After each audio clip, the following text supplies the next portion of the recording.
Trying again often feels harder than giving up. Not because people don't care, but because trying no longer feels hopeful. It feels risky. At some point, effort stops feeling like progress.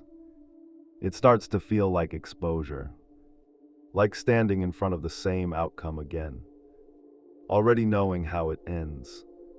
Giving up doesn't feel strong, but it feels quiet, and quiet feels safer than disappointment that keeps repeating. In the beginning, trying feels light.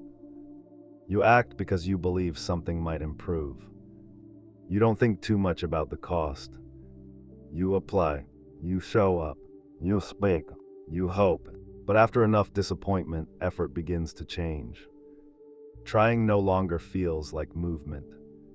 It feels heavy, not because the task is harder, but because the memory of past failure comes with it.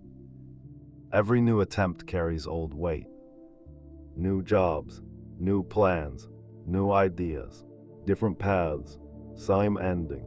Over time, effort stops feeling fresh. It starts to feel repetitive, predictable. At first, failure feels external. Bad timing, bad decisions, bad circumstances. You believe the situation is the problem. But repeated failure slowly changes how it is understood. Failure stops being about outcomes. It starts to feel personal. There is no clear moment when this happens. No single event. Just a quiet thought that grows stronger over time.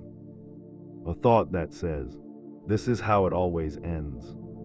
Trying again now feels dangerous.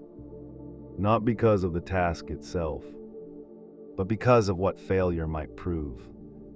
About your ability, about your worth, about your future. This pattern becomes even clearer in relationships, because relationships ask for something deeper. They require effort that cannot be hidden. Time, attention, emotional exposure. In the beginning, connection feels hopeful. You speak freely. You show interest. You imagine something forming. And even when it ends, early experiences feel manageable. You tell yourself it just wasn't the right person, that something better will come. But after enough endings, relationships begin to feel different. Conversations start to feel familiar. The same stages repeat. The same excitement.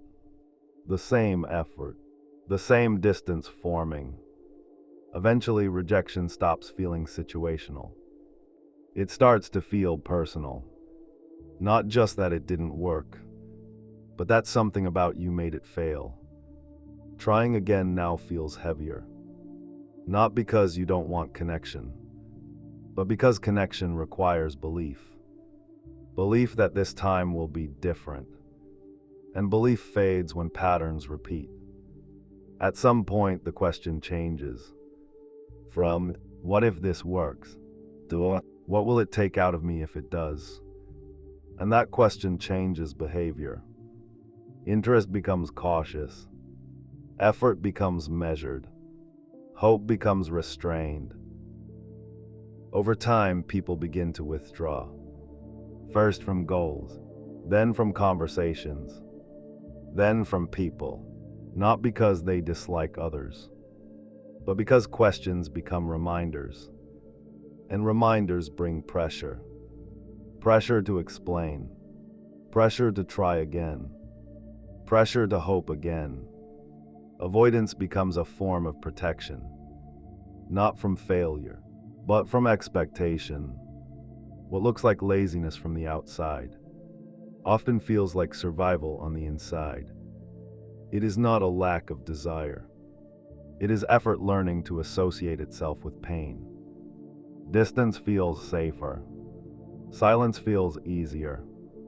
Lower expectations feel manageable. Giving up does not feel like defeat at first.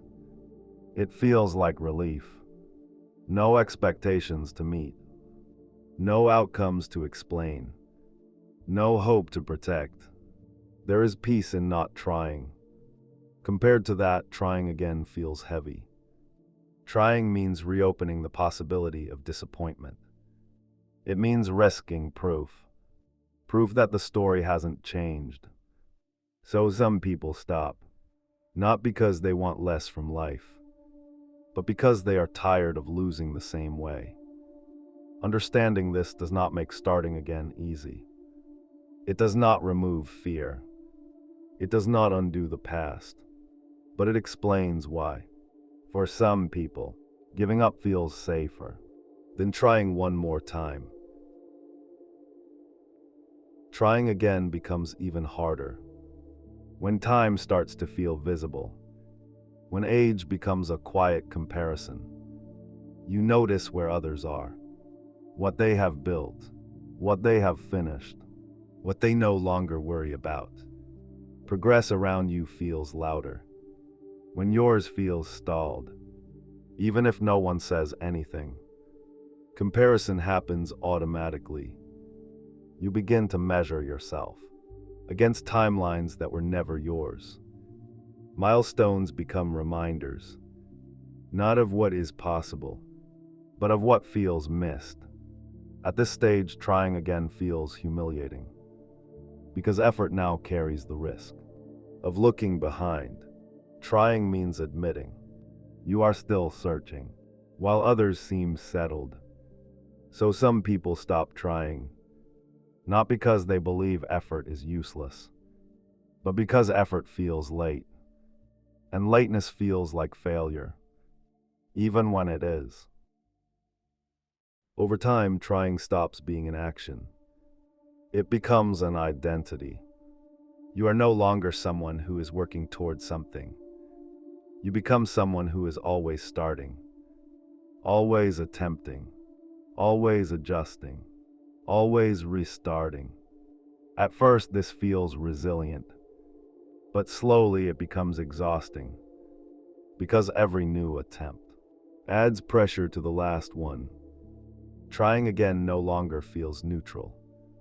It feels like a test, not of the idea, but of you. If it fails, it doesn't just fail as a project. It feels like confirmation.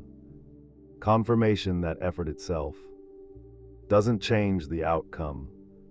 This is when people say they are tired of trying, not physically, but psychologically, because hope has been carrying too much responsibility, and giving up for the first time feels like separating your worth from results.